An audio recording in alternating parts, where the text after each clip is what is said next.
11 de la mañana, 4 minutos, y como habíamos anticipado, cada 15 días tenemos nuestra columna de antropología con Carla Franchelli. ¿Cómo estás, Carlita? Buen día, ¿cómo están? Bien, bien, aquí estamos. Feliz semana con el lunes con programa nuevo. Sí, ¿sí te gustó? Sí, me encantó. Escuché poquito porque ando en la calle, pero bueno, el lunes que viene retomo y les termino de decir. Está bien. Bueno, habíamos adelantado antropología de la educación. Sí, antropología de la educación es una de las áreas de la antropología, de las más importantes y también de las más antiguas, ¿no? Junto con la antropología de la medicina, y la antropología económica, que bueno, que es un área que nos faltó. Muchas de las cosas yo voy a comentar en el trabajo específico o las áreas en las que se mete la antropología en la educación, pero de todos modos también hay mucha gente de la educación, desde la pedagogía, ciencias de la educación, la didáctica, bueno, que trabajan muchísimo con la antropología y que plantean más o menos las mismas cosas que yo voy a comentar ahora. Digo esto porque en estos campos así de intersección, bueno, no quiere decir que solo la antropología descubrió un montón de cosas y le enseñó a la educación cómo trabajar, sino que hay un intercambio, ¿no? Claro. Del trabajo de las dos disciplinas. Sí. Digo, porque a veces es medio sensible andar metiéndose en el trabajo de gente que trabaja exclusivamente de educación y que además tiene, lo que tiene de lindo el área de la antropología de la educación, que si bien específicamente es un área de investigación de la antropología, tiene muchísima práctica investigativa. Es una de las áreas que más, en salud también se da. Mucha aula, mucho trabajo interdisciplinario, mucho laburo en equipo, mucho registro, análisis, estadística, investigación, y la misma gente de la educación en general como campo específico investiga mucho sus propios espacios educativos. Es un área que ahora vamos a ver tiene un enorme problema, la educación, históricamente, pero que sin embargo es muy investigada, es permanentemente revisada, criticada, cuestionada, a pesar de que la escuela en general no cambia mucho del siglo XIX a la actualidad. Bueno, es un área de muchísimo interés y de mucha inquietud y de mucha problematización, digamos, muy dinámica. Para ir ya específicamente a la antropología, la primer gran premisa de esta área de estudios es diferenciar cultura de educación. Digamos, hay muchísimas investigaciones, teorías, libros, incluso opiniones generales que confunden cultura con educación.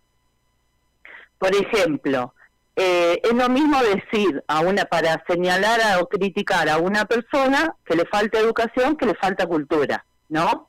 Me imagino que lo habrán escuchado en muchas oportunidades, que como una acusación de que, bueno, o por ejemplo, para señalar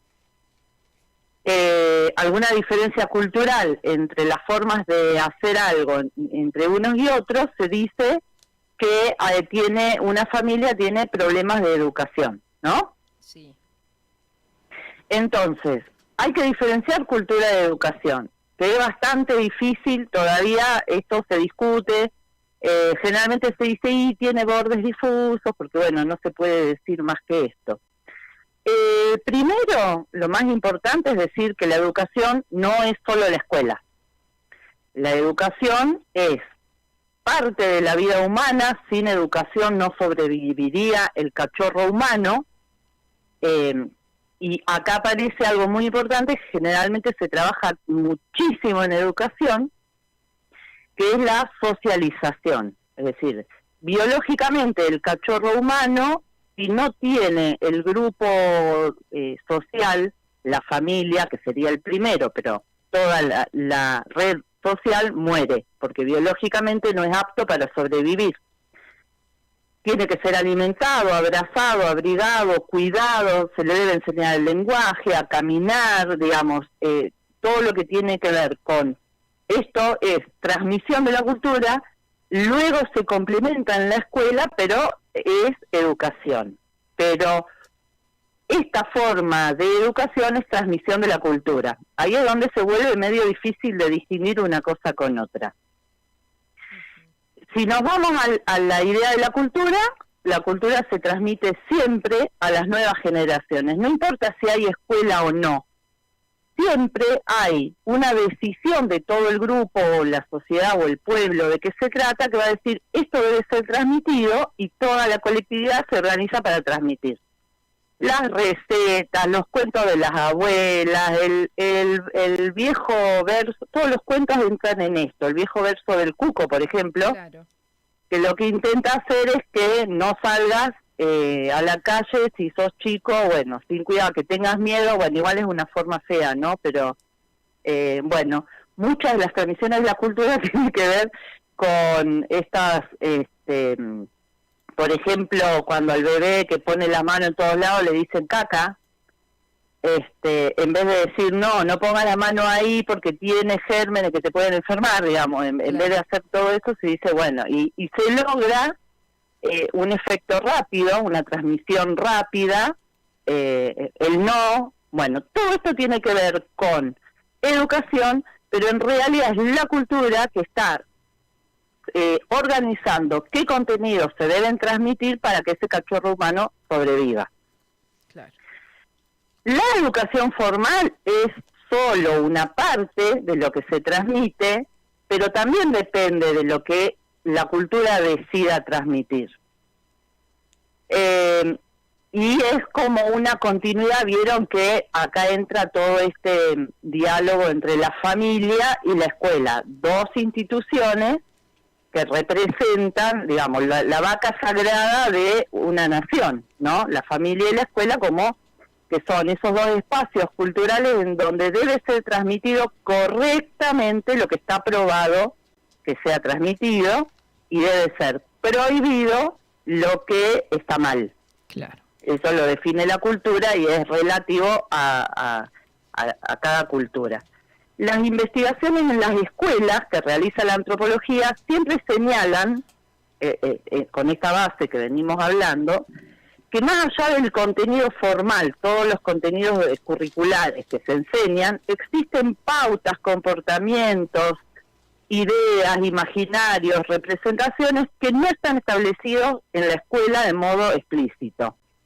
Esto pasa en todas las instituciones, por eso hablamos de cultura, pero especialmente en la escuela hay un montón de mandatos o de formas de comportarse que no están escritas en ningún lado.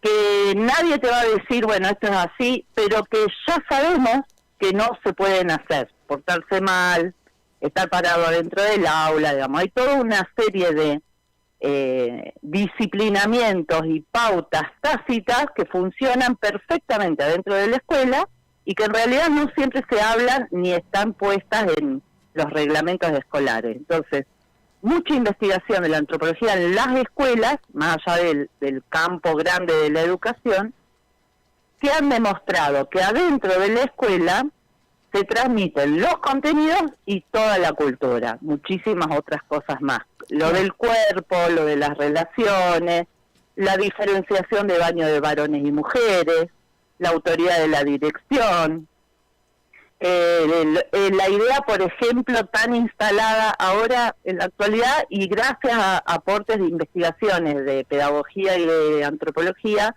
se está modificando, pero no mucho. Utilizar la bandera como premio para el abanderado, la abanderada, y como castigo al mismo tiempo para aquel que no llega nunca.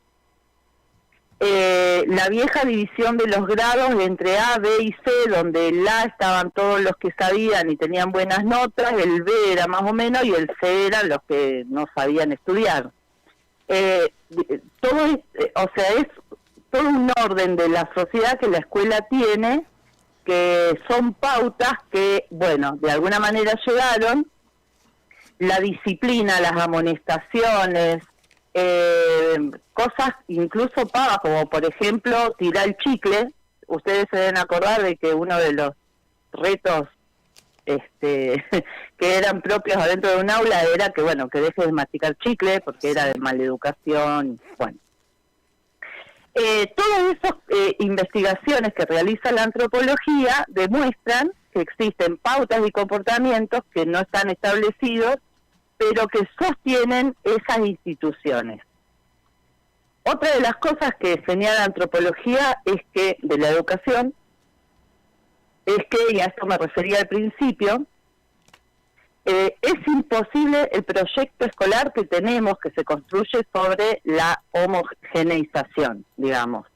Desde la idea de Sarmiento, del cual todavía hay escuelas que tienen su cuadro en honor, desde la idea de Sarmiento, que pleno siglo XIX plantea la distribución en todo el territorio nacional de la escuela para justamente disciplinar y crear un sujeto homogéneo, un ciudadano típico, igual, con una sola cultura, que hablen bien el español y que reconozcan, por ejemplo, el país en la figura del mapa de Argentina que se empieza a mostrar en las escuelas, ¿no? O sea, crear una identidad nacional. Ese proyecto escolar fue, todavía está vigente, y fue tan exitoso que en la actualidad los problemas que tiene la educación es justamente cómo, por ejemplo, las investigaciones son muy ricas en mostrar la enorme diversidad social, histórica, cultural de la población escolar, y sin embargo el modelo de institución insiste en la homogeneización. A los 6 años todos en primer grado, a los 7 todos en segundo grado, en cuarto todos a dividir, y que el que no lo logra vuelve a repetir, digamos, este proceso de etapas que todos deben pasarla al mismo tiempo y en el mismo periodo y con los mismos resultados. Ese proyecto está estallado, por eso también hay tantas investigaciones adentro de la institución escolar. Este es otro de los grandes temas que investiga la antropología. ¿Cuál es el trabajo principal que trae la antropología al interior del proyecto educativo? Que hay diferencias culturales que tiene el país, con pueblos originarios, con comunidades de inmigrantes, con migrantes internos por trabajo, por crisis, por problemas climáticos, por muchísimas razones, a los que llega la escuela, y la escuela termina discriminando a esos otros sujetos con diferencias culturales justamente por este predominio del proyecto homogeneizador. O sea, hay muchos, por ejemplo, hay muchos estudios en Buenos Aires de antropólogas de la UBA que hace muchos años que trabajan en las comunidades bolivianas, que son los quinteros de la zona de los alrededores de Buenos Aires, que no logran insertarse bien, que no dejan de sufrir discriminación en las escuelas de la provincia de Buenos Aires. Bueno, ese problema todavía está, o sea, tiene mucha investigación, pero está muy lejos de poder ser resuelto. Bueno, con todas estas diversidades hay que entender que la escuela y la educación transmiten tradiciones culturales, y este problema está visto, pero es justamente el problema que no se está pudiendo solucionar. Si la escuela está creada para transmitir una sola cultura que homogeneice al típico ciudadano argentino, recibir diversas tradiciones culturales es un conflicto al interior de cada escuela que encuentres en todo el país. A veces lo resuelven mejor las escuelas rurales, que por ejemplo cambian el ciclo lectivo. Claro, los multigrados también, ¿no? Como que tenés... Los multigrados, claro, que son 10 en total y van de segundo grado a séptimo, por ejemplo. Entonces, bueno, no están divididos. Bueno, generalmente las escuelas rurales tienen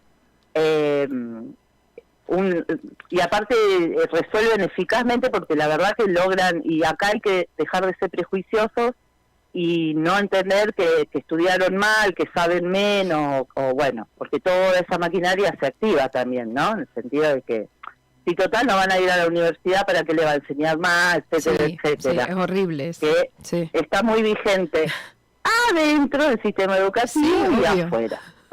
Obvio. Hay veces que, bueno, es muy difícil, por ejemplo, casos de... Yo una vez no estudié yo, me aproximé un caso de un chico que quería ser mandado a una escuela especial porque los resultados obtenidos, estamos hablando de un chico de 14 años que estaba en 7º grado, o sea que debería tener 12. Sí. La misma maestra dictamina un diagnóstico, primer comportamiento que vaya al neurólogo. Sí. Y de ahí, convencida de que los logros escolares no coincidían con lo que ya tendría que haber logrado, a la escuela especial. Digamos, todo el recorrido de esa familia, que obviamente fue la mamá, que son las mamás las que suelen hacerse cargo de todo el recorrido, es un sufrimiento tremendo. Sí, claro. Arrancó con esta idea de la maestra. Bueno, en este caso en particular, en un momento se enteran que la escuela había anotado mal la edad del chico, el chico tenía 12, no tenía 14, y lo hicieron dar 2 años vuelta entre neurólogo, psicólogo, psicopedagogo y la escuela especial. No te puedo creer. Sí, eso en Neuquén, acá en la zona está... Hay un montón de casos. Bueno, entonces, ¿por qué? Porque la institución dice, está tan determinado que a los 12 años vos estás en 7º grado y que si no lograste esos contenidos, tenés un retraso, que cualquier maestra se apoya en eso, no lo cuestiona, no individualiza el caso, tampoco tiene apoyo para entender la escuela de otra manera. Entonces, digamos, el que queda expulsado del ciclo escolar es el alumno, la alumna. Sí. Entonces, la escuela termina por discriminar. Si bien se hace cargo de tratar de que esto se reduzca a la deserción, sobre todo en el secundario, los problemas de lectura y escritura, bueno, hay muchos problemas totalmente identificados, pero bueno, que terminan generando el rechazo a la diversidad, ni les cuento las cuestiones de género, sí, claro. Los chicos que están y chicas que están transformando su identidad y orientación sexual, muy probablemente queden excluidos de la escuela por no poder soportar un proceso que está tratando de llevarlo a la identidad aprobada por la cultura, varón-mujer, y con heterosexualidad, digamos. Ahí, pero sigue siendo la escuela el lugar preferido para que sean incluidos e integrados.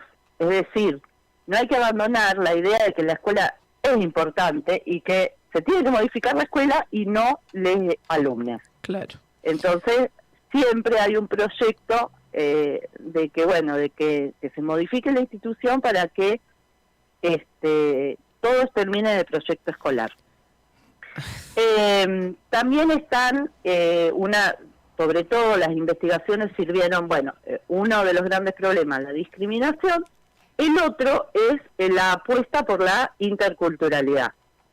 Yo esto lo dije cuando hablamos de salud intercultural, sí. Los dos grandes espacios en donde la interculturalidad fue trabajada son salud y educación, y por lo mismo que venimos diciendo, poner escuela, el nombre Escuela Intercultural Bilingüe es un título. Adentro suceden todos los problemas, sí. No es intercultural. En las escuelas interculturales neuquinas... Es como un primer paso y como que hay que seguir haciéndolo. Me quedé con lo de las tradiciones culturales, Carla, respecto de ¿qué tanto hay del modo de enseñar o este modo de ser director o este modo de... A ver, ¿cómo decir? Pero... yo soy el profesor y me tenés que escuchar, o yo voy a dar la clase y vos tenés que estudiar, ¿no? o sea, de proceso de enseñanza-aprendizaje, nos llenamos la boca, pero eso en las aulas no pasa. Eso por un lado. Lamentablemente sí. Claro, porque vos decís... Hay mucha pronunciación de la educación popular. Exacto, entonces... Mucha cita de Paulo Freire. Claro, mucha marcha, mucha cosa, pero al interior del aula, y me ha tocado verlo y discutido con gente activa en un sindicato de docentes respecto a este tema. ¿Cuánto hay de que vos cheques que tu estudiante te entendió lo que... Claro. Ese ida y vuelta no existe, tampoco existe o existe en menor medida, no voy a decir que no, el pararse a decir necesito ayuda o tirarle la pelota a los estudiantes y las estudiantes decir, bueno, a ver, acá no sé, ¿ustedes qué piensan? ¿No? Como devolver un poco todo lo que tiene que ver con la tecnología, por ejemplo, el no querer usar mucho la cuestión tecnológica, porque viste que yo no me llevo bien con la tecnología, claro, pero no podés capitalizarla como herramienta, entonces, no, acá se hace lo que yo digo porque yo soy el profesor, ¿no? Entonces vuelve ese modo, y hay una especie de fantasía popular que sigue estando, no sé si fantasía, capaz que tiene que ver con esta tradición de que el profesor lo sabe todo.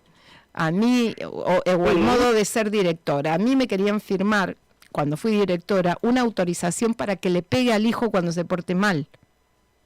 ¿Yo dónde le firmo? Yo quiero firmar para que usted le pueda pegar cuando se... No, acá no hacemos eso. Digamos que hay una figura. Usted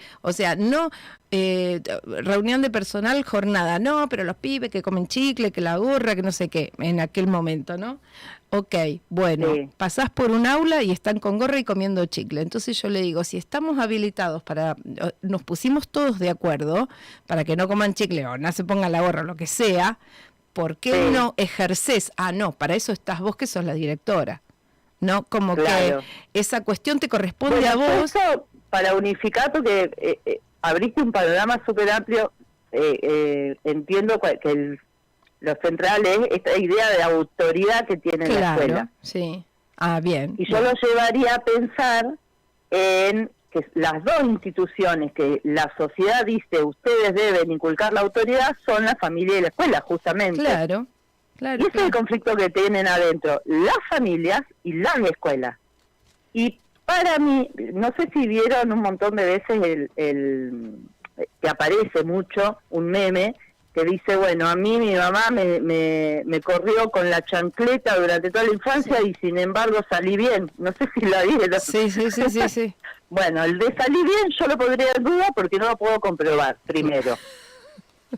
Y segundo, no salió tan bien, porque si tu única idea de educación, ahora sí en el sentido amplio, ¿no?, que comparten escuela y familia, es a través de la violencia física encima, porque también existe la violencia psicológica, simbólica, sos un tarado, ¿cómo no y cómo no vas a saber dividir? Sí.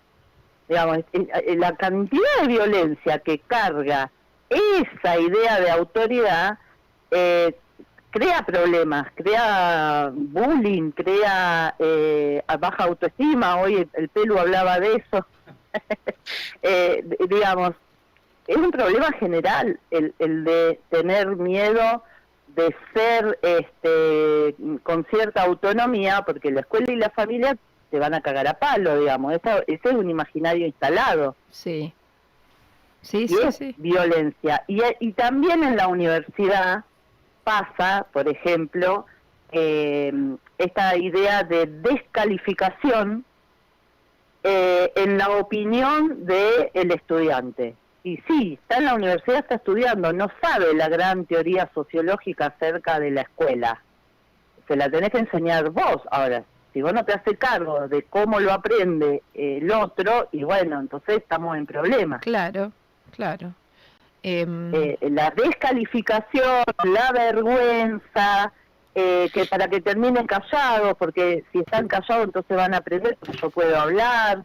Bueno, es educación antipopular en todo caso, que bueno, es el modelo del siglo XIX que tiene Sarmiento y que hay mucha gente que venera todavía a Sarmiento, la idea de autoridad, que es autoritaria, y una niñez y una juventud que bueno, que por supuesto buscan otra cosa y que por supuesto van a romper con ese modelo, no es casi obligatorio que quieran romper con ese modelo. Claro. Igual que la tecnología que manejan ellos y nosotros no. Claro. O sea, yo no puedo aceptar que ellos manejan mejor algo y yo no, entonces lo tengo que anular. No sé si fuera del aire o al aire con Jorge hablábamos esto de ese, ay sí, me hago el deconstruido o intento ser deconstruido y hablo con él y qué sé yo, y las mujeres después terminan diciendo, ay sí, pero esta mina no sabe ni cocinar. Sí, lo dijeron al aire.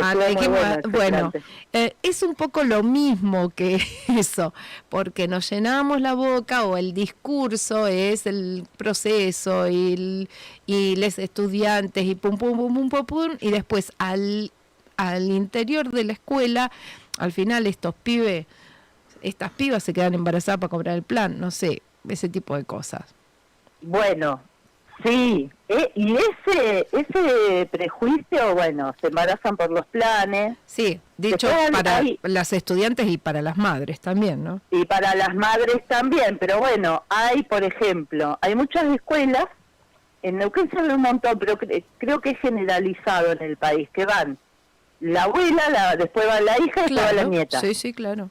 Mi escuela era así. Y en algunos casos, qué sé yo, la directora actual fue la maestra de la primera en el último año, claro, una abuela que a los 15 años quedó embarazada. Después fue la hija, sí, que también quedó embarazada, está capaz que a los 16, 17, y después la nieta, que se está jubilando la señora, y la nieta está en el jardín. Sí. ¿Qué es lo que ven, qué es lo que observan ahí desde la forma de ver la sociedad, de la institución? Que se repitió el patrón y que le da la razón a ellas. No ven otra cosa, y con esa certeza, bueno, es muy difícil. Entonces, bueno, repiten, digamos, un patrón cultural, pero no hay una educación popular de por medio. Sí, por eso es importante dividir la cultura de la educación. Digamos, una cosa es la discriminación, los prejuicios y los estereotipos que están recontra instalados y es difícil remover, y otra cosa es pensar la educación desde un lugar más horizontal, más democrático, renovado, del siglo XXI, o sea, el modelo de educación sigue siendo el siglo XIX. Claro. Esto con fulano no pasaba. Hay esto con fulano no pasaba, ponele, haciendo referencia, claro, o a otro director o a otro maestro o a otro profesor. Claro. Bueno, nada, esos lugares comunes en los que caemos.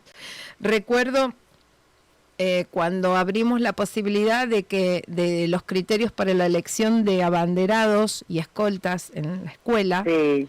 Estoy hablando de escuela secundaria. 3 turnos con un plan para adultos, o sea, participaron todos. Y los criterios que quedaron fueron los mismos que se usaban por toda la comunidad educativa ha trabajado, Claro. Los criterios bien vistos son los tradicionales, digamos, si se quieren poner que sea el que tiene la mejor nota. Hay que sacar el promedio de los 4 años, o sea, vos abrís la posibilidad a mirar distinto, y bueno, no, gana lo otro, lo tradicional, capaz que ahora es distinto, estoy hablando por ahí de hace unos años cuando me tocó estar, pero... No, sigue costando, por lo mismo que un padre te quiere autorizar a pegarle a su hijo. Digamos, y esto funciona igual que el machismo y el patriarcado, digamos. Los machistas no son solo los varones. No, claro, lo hablábamos con ellos. El patriarcado está inculcado a varones y mujeres, de ahí su éxito. Bueno, en este caso es lo mismo, es decir, la gente que detenta el poder y la autoridad comparte los mismos ejes verticales de autoridad con la gente que no tiene el poder. Claro. Claro. Pues si no, no funciona. Esa es la hegemonía cultural, digamos, ¿no? Ese, bueno, el criterio, que es lo que también se puede trasladar a las clases sociales. Uh-huh. Digamos, el valor y la defensa férrima del capitalismo, de la división entre rico y pobre, también la sostiene el pobre, pues si no, sí. viviríamos en otro tipo de sociedad. Sí, bueno, la hegemonía cultural hace que, y aparte porque históricamente fue implementado, entonces la historia te enseña que los empresarios y terratenientes con mucho esfuerzo generaron su riqueza y no que se les saquearon la tierra a los indígenas y no pagaron nada y se creó la sociedad rural. Entonces la escuela no te enseña eso, hablando de educación. Sí, sí, obvio. También hay un modelo de historia dentro de la escuela que está bastante bien garantizado. Claro, claro. No sé si alguien me iba a decir algo. No, nada, dijimos educación y arrancamos con pelota dominada. Contame de qué es esa foto que tenemos en el flyer. Ah, bueno, eso hablando de educación popular, gracias Julia, pues esa es una experiencia en Brasil en el 2019, es un congreso de feminismo y agroecología. Ajá. Si observan bien, bueno, yo estoy parada por ahí, yo estaba totalmente asombrada, yo no lo podía creer, tierra de Paulo Freire, allá es más desde la práctica, la educación popular. Ajá. ¿Qué hicieron las mujeres para explicar el modelo de producción agroecológica que tienen las mujeres dentro de sus propias casas, ¿no? No tienen patios, son terrenos más grandes con una exuberancia increíble de tierra y plantas que no se puede creer. Entonces, afuera de la facultad, de la universidad donde se desarrollaba el congreso, se armaban ferias y patios en donde se armaban grupos de debate en ronda y en el medio hay como una especie de maqueta hecha por las mismas mujeres. En base a esa maqueta, en donde reproducen cómo armaron el proyecto de agroecología, enseñaban de qué manera y desde la propia experiencia habían logrado producir una X cantidad de frutas y verduras. Ajá. Incluso de algunos animales pequeños y demás. Entonces, enseñaban la agroecología desde la propia experiencia, afuera del edificio de la universidad y con maquetas. Luego de eso había alrededor ferias donde estaban los productos que habían producido y también había historias de mujeres que antes habían hecho lo mismo y lo habían logrado o no. Digamos, ese modelo de educación más desde lo popular en algunos otros países latinoamericanos funciona y está instalado en la sociedad, en la misma sectores populares. Entonces, es cultural, digamos, es una transmisión cultural en la idea de educación que puede superar totalmente el planteo o el modelo rígido de una educación formal. Claro. Por ejemplo, en algunas escuelas de Neuquén las horas especiales han sido modificadas. Algunos agregaron cerámica, otros agregaron huerta, en algunas escuelas especiales talleres de artesanía para dejar de intentar hacer, por ejemplo, el modelo de hacer pan para vender, esto de tratar de volver al mercado a ese sujeto de la escuela especial, por lo cual se lo entiende como discapacitado. Hay muchos intentos, hay mucho esfuerzo por modificar el modelo tradicional de la educación formal. Y hay ejemplos sumamente interesantes en toda Latinoamérica, ¿no? Centroamérica también, pero bueno, son muy cercanos esos modelos como para poder mirar un poco a otros países y tratar de traer, pero bueno, modificar la cultura es más difícil que modificar instituciones sí. Directamente. Acá el planteo es que no hay que modificar la institución escuela, sino que hay que revisar las bases culturales que la crearon. Sí, exactamente. Ese es el aporte más interesante de la antropología de la educación. Exacto. Buenísimo, Carla. Gracias por estos minutos con la radio. Nada, siempre te voy a decir que nos podemos quedar acá charlando 1000 años, como con todas las como columnas. Siempre. Viste, es malo lo nuestro. Pero bueno, sí va a mutar seguramente en un programa, Carla, no sé, digo yo. Sí. No sé si lo largamos ahora, Julia. No sé. Cuando tengamos está el proyecto de hacer el programa especial. Y bueno, lo estamos armando, no sé si más que eso se puede decir. Sí, febrero, yo digo que se preparen para febrero.